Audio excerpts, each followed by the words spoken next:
लोग गए हैं और 3:15 बजे हैं। धीरे धीरे सब लोग जा रहे हैं। पहले पूरा घर भरा हुआ था, धीरे धीरे सब लोग जा रहे हैं। दीदी रुकेंगी, मामी जी, मौसी जी, सब लोग गए, मेरी बहनें भी गई। तो ऐसा घर पूरा खाली खाली हो गया है। लेकिन अभी काम मेरे लिए बहुत ज़्यादा है, तो पहले किचन समेटनी है क्योंकि सामान सारा बच के आ रहा है, तो उसको एडजस्ट करना है। सबसे पहले चेंज कर लेती हूँ क्योंकि इस साड़ी ने मुझे बहुत परेशान कर लिया आज। हाँ जी, देखो, घर में चाहे फंक्शन हो या फिर कोई छोटा मोटा काम हो, कुछ भी हो ना, तो घर में अगर घर से करते हैं ना तो घर में थोड़ा बहुत फैलावड़ा तो होता भी है। और जो मैंने सुबह साड़ी पहनी थी ना, वो मुझे कंफर्ट फील नहीं करा रही थी क्योंकि उसमें क्या था, कटदाना था उसमें, और वो कटदाना था ना, वो मतलब ऐसे पल्लू आगे ले रही थी तो वो चुभ रहा था थोड़ा सा मुझे। वैसे उसका फैब्रिक बहुत सॉफ्ट था, बहुत सुंदर साड़ी है, लेकिन फिर भी एक गर्मी का टाइम है और काम में लगी हुई थी, बहुत ज़्यादा काम था, तो इस वजह से। और फिर उसमें ना स्पॉट वगैरह भी लग जाते, एक दो तो लग भी गए थे, तो इसलिए मैंने उसको चेंज कर लिया और ये वाली साड़ी पहन ली। और जो सिंथेटिक साड़ी बिल्कुल एकदम सॉफ्ट, और घर की साड़ियों में जो सुकून मिलता है ना, वो किसी भी चीज़ में नहीं मिलता। आप कहीं भी चले जाओ, कुछ भी कर लो, लेकिन जो घर में आराम मिलता है और घर के कपड़ों में जो आराम मिलता है ना, वो किसी भी चीज़ में नहीं मिलता। तो मैंने ये वाली साड़ी पहन ली और अपने रूम की सफाई करना शुरू कर रही हूँ। मेरा रूम तो लगभग समेटा हुआ ही था, ज़्यादा फैला हुआ नहीं था मेरा रूम। बाकी किचन की हालत बहुत बेकार है, मतलब क्योंकि सामान जो बच के आ रहा है ना, वो सब कुछ किचन में ही आ रहा है इकट्ठा होके। और किचन थोड़ा छोटा है तो उसमें स्पेस में दिक्कत होती है। बहुत सारा सामान नीचे रखा है क्योंकि सारी डलियाँ थी ना जो बन के, वो नीचे ही मतलब किचन में ही आई हैं। आधी जो बच गया था सामान, आधा उस वाले घर पे गया है, आधा इस वाले घर पे गया है। इस वाले घर से अभी डिब्बे बांटे जाएंगे, जो भी मिलने मिलाने वाले हैं, जो नहीं आ पाए उनको अड़ोस पड़ोस में, और भी होते हैं ना, मम्मी अपने सत्संग में लेके जाएंगी, तो ऐसे डिब्बे बांटे जाएंगे अभी, तो इसलिए सारा सामान यूँ खोल के रख देंगे। और गर्मी का टाइम है, जितना बट जाए ना उतना अच्छा रहेगा। एक तो प्रसाद है और दूसरी चीज़ गर्मी है, गर्मी के टाइम में जल्दी ख़राब हो जाती हैं चीज़ें, इसीलिए पापा बोल रहे थे सबको जो खा लो वो ठीक है, बाकी की सारी चीज़ें बांट दो। तो अभी बस मैं किचन देख के ही आ रही हूँ, तो मैंने सोचा पहले किचन में मुझे 2-3 घंटे लग जाएंगे, तो पहले मैं अपने रूम का काम ख़त्म करती हूँ, उसके बाद में फिर मैं किचन का काम ख़त्म करूँगी। पूरा काम का मेरा कंप्लीट हो गया, ये रूम का तो पूरा हो गया है सब कुछ। और देखो मेरी बहन ना डिब्बा छोड़ गई अपना लेके जाने का, उसको पहुँचवाना है, लोकल में ही है तो बाद में दे के आएंगे। और अभी मैं थोड़ा सा थकान सा ऐसा फील हो रहा है मुझे, गर्मी लग रही थी ना बहुत ज़्यादा, AC ट्रिप मार गया तो इसको। हाँ जी, आज मम्मा बहुत अच्छा दिन है। आज ना मम्मा जी के ना भोग लगाता, और आज ना 56 बॉल लगाता, मतलब 56 लगाता। आज दर्शन भी किए थे, मम्मा जी किए थे, और थोड़ी देर मैंने मोबाइल भी देख लिया था। सोना और अभी तो वो गए, और अब वो दूर से गेस्ट आएंगे। दूसरे गेस्ट आएंगे? अब कौन आएगा? पता नहीं, अब नहीं आएगा कोई, अब सब लोग गए, बुआ रह गई है खाली। बुआ नहा रहेगी। हाँ, बुआ कल जाएंगी। कल? हाँ, पैर सीधी करो पहले तो आप। कल रात को सोएगी, वो कल जाएगी। हाँ। चलो तो ठीक है, मैं काम कर लेती हूँ थोड़ा सा। ये डिब्बा नीचे पहुँचवा के आना है क्योंकि उसके घर दे के आना है मुझे। वीडियो को लाइक सब्सक्राइब करना। हाँ, और हमारे एक गिफ्ट लाना नहीं चलना। हमारे लिए गिफ्ट लाना नहीं भूलना। चलो जी, उस रूम में देखते हैं। ये रूम तो कंप्लीट हो गया, ये थोड़ा सा फैल गया है। हाँ मेरे को ना, हाँ सब लोग नीचे बैठे हुए थे ना, हाँ। तब मेरे को शर्म आ रही थी। अच्छा, हाँ? कैसे?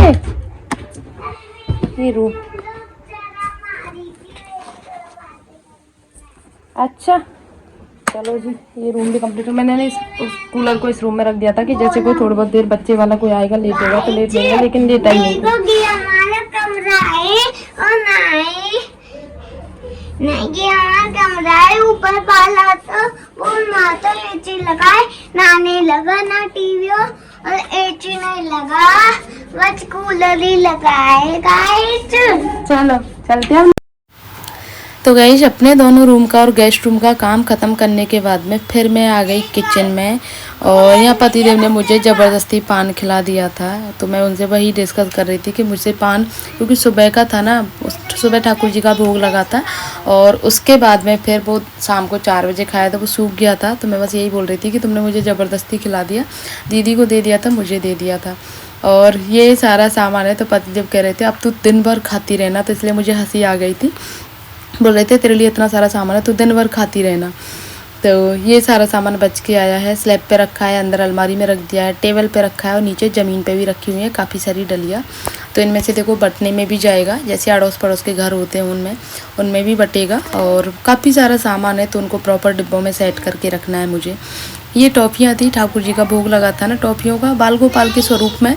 तो बस मैं बच्चों को नहीं दे रही थी, क्योंकि देखो इतनी ज़्यादा टॉफ़ियाँ नुकसान करती हैं। एक दो टॉफ़ियों की बात अलग होती है, लेकिन इतनी सारी टॉफ़ियाँ नहीं देती मैं बच्चों को। अभी हर्षित की तबीयत ख़राब हो चुकी है। तो यहाँ पे पतिदेव नीचे से लेके आ रहे हैं सामान और बाकी यहाँ पे रख रहे थे। इनमें कई तरह की तो नमकीन थी, जो सारी चीज़ें हलवाई से बनवाई थी। चना की दाल की नमकीन थी, ड्राई फ्रूट्स बुने हुए थे काफ़ी सारे। मतलब हमारे ब्रज की एक बात बताती हूँ आप लोगों को, यहाँ पे ना ब्रज में जो ठाकुर जी का काम होता है ना, वो सारा कुछ देसी घी में होता है। दूसरी चीज़ ये रहती है कि मतलब पूरे सेवा भाव से बनता है यहाँ पे, और हर चीज़ में ड्राई फ्रूट्स होते हैं। मतलब जो चीज़ बनती है वो कम होती है, उसमें ड्राई फ्रूट्स ज़्यादा होते हैं हर चीज़ में। आप लोगों को अभी मैं पास से दिखाऊंगी सारी चीज़ें कि कितनी ज़्यादा। इवन सब्जियों में भी ड्राई फ्रूट्स की सब्जियाँ थी, मिक्स वेज वगैरह सारी चीज़ें थी। और जो क्या क्या बना था वो सब कुछ मैंने कल की वीडियो में आप लोगों के साथ में शेयर किया है पूरा। हाँ, वफ़र का वो था, तो उसमें सारी स्टॉल लगी हुई थी, वो मैंने आप लोगों के साथ में शेयर की थी। काफ़ी सारे लोगों को बुलाया था, जिनको इनविटेशन दिया था वो नहीं आ पाए थे। रीज़न था गर्मी का, और मेरे मायके से भी कोई नहीं आया था। वो क्यों नहीं आए थे मैं बता दूं आप लोगों को, क्योंकि मेरे भाई को कुछ काम था इसलिए, और बहन फिर अकेले कैसे आती, इसलिए नहीं आ पाई थी। तो इसलिए मेरे मायके से कोई नहीं आ पाया था। बाकी मेरी दोनों बहनें आई थी, जो शादीशुदा है ना, दोनों बहनें वो आई थी मेरी। और मम्मी के मायके से भी सब लोग आए थे, जेठानी जी के मायके से भी सब लोग आए थे। जिनको भी बुलाया था ना वो सब लोग आए थे, कुछ लोगों को छोड़ करके। और अपने जो मिलने जुलने वाले हैं वो भी सब लोग आए थे, तो अच्छी खासी गैदरिंग हुई थी। लेकिन इन सब में सबसे सुकून वाली जो चीज़ लगी थी ना, वो थी ठाकुर जी का 56 भोग, ठाकुर जी का दर्शन। फूल बंगला, इतना प्यारा फूल बंगला था ना। पतिदेव सुबह से उसमें लगे हुए थे साथ में, सब ठाकुर जी का उन्होंने ही पूरा वो था, उन्हीं के ऊपर जिम्मेदारी थी ठाकुर जी के काम की। तो क्योंकि सेवा पूजा वही करते हैं मंदिर की, पतिदेव ही करते हैं। नीचे की जो सेवा पूजा होती है ना ठाकुर जी के मंदिर की, तो वो पतिदेव करते हैं, तो इसीलिए ठाकुर जी की जिम्मेदारी पतिदेव की थी। बाकी जो किचन का पूरा मटेरियल था, क्या बनना है क्या नहीं बनना, कैसे बनना है, वो सब कुछ पापा की जिम्मेदारी थी, यानी कि ससुर जी की। क्योंकि पापा को बहुत आइडिया रहता है कि कौन सी चीज़ें में क्या क्वांटिटी डलती है, कितना डलता है। और हमारे पापा का ये रहता है कि हर चीज़ में ड्राई फ्रूट ज़रूर ऐड करते हैं। इवन सब्जियाँ हो, कुछ भी हो, मीठा हो, कुछ भी हो, हर चीज़ में ड्राई फ्रूट डलते हैं। जैसे मिक्स वेज में ड्राई फ्रूट्स डले थे, आधी सब्जी मिक्स वेज थी, आधी उसमें ड्राई फ्रूट्स थे। दूसरी चीज़ बताती हूँ आप लोगों को, जो पतली सब्जी थी उसमें भी मखाने वगैरह ऐड किए थे, मखाने, काजू, काफ़ी सारे। तो और भी जो काफ़ी सारी चीज़ें थी जो मैंने कल के ब्लॉग में दिखाई हैं आप लोगों को। ठाकुर जी ने सब कुछ जो उनको पसंद था वो ठाकुर जी ने सब कुछ बनवाया था। मुझे बार बार मैं ना ऊपर चढ़ना पड़ रहा था, इसलिए हेल्प के लिए दीदी आ गई थी, बोल रही थी मैं हेल्प करा देती हूँ। क्योंकि 2 लोगों का काम था ना, ये 2 लोगों का काम से मेरा मतलब है नीचे से उठा के ऊपर रखना, ये सारी चीज़ें फिर टेबल पर रख के आना, तो इसीलिए। तो उनको बस समझ में नहीं आ रहा था कैसे कैसे सेट करूं। गर्मी का टाइम है, तो बस उस हिसाब से सेट करना था मुझे कि ख़राब भी ना हो। और उस रूम में एसी रखा हुआ है, मतलब एसी चलता है मम्मी के रूम में, तो सोचा था कि उस रूम में रख देते हैं, जैसे एसी में ख़राब ना होंगे। लेकिन मम्मी दिन में नहीं चलाती हैं, रात को ही चलता है एसी मम्मी के रूम का, तो उसमें भी दिक्कत थी कि ख़राब हो जाता। तो जो चीज़ें ख़राब होने लायक थी वो मैंने फ्रिज में रखवा दी, और बाकी मैंने टेबल पर रख दी बाहर। और जो थोड़ा ये लड्डू, मठरी, समोसा, ये चीज़ थी जो सूखे मसाले के बने हुए थे, वो मैंने यहाँ रख दिए फ़िलहाल अलमारी में। और नमकीन वगैरह थी वो मैंने डिब्बों में भर के रख दी है। तो ये सारा सामान कुछ मैंने इस तरह से सेट किया है।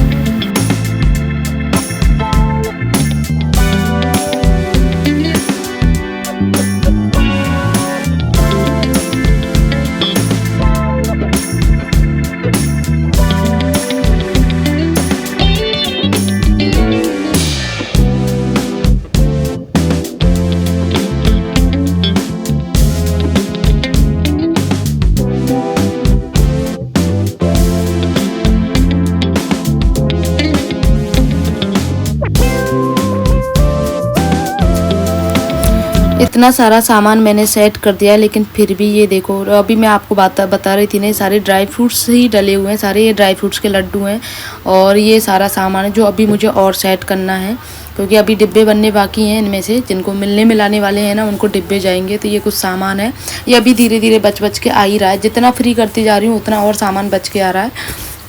तो ये कुछ है और समझ में नहीं आ रहा कहाँ रखूँ, क्योंकि जब जगह छोटी होती है ना तो दिक्कत होती है। उस वाले घर पे जगह ज़्यादा रहती है, तो उस वाले घर पे 2 फ्रिज ऑलरेडी पहुँच चुके हैं सामान रखने के लिए, क्योंकि ये सारा सामान कच्चा है ना, तो सारा फ्रिज में ही रखा जाएगा। और हमारा फ्रिज छोटा भी है, फिर जगह की बहुत ज़्यादा दिक्कत रहती है, तो इसीलिए उसमें ही सेट कर रही हूँ मैं सारा सामान। बाकी मैंने उसमें से डलिया वगैरह सब कुछ निकाल दिया है। और जो कुछ सामान था, जैसे कि स्पंज पीस वगैरह जो ख़राब हो जाते हैं, सफ़ेद रसगुल्ले, वो उस वाले घर पे पहुंचा दिए थे, क्योंकि वहाँ 2 फ्रिज हैं बड़े बड़े, तो इसलिए वहाँ पर सारा सामान रख जाएगा। और गाइस, आज के ब्लॉग को यहीं पर एंड करती हूँ। आई होप आप लोगों को अच्छा लगा होगा। अच्छा लगे तो प्लीज़ वीडियो को लाइक करना, कमेंट शेयर कर देना।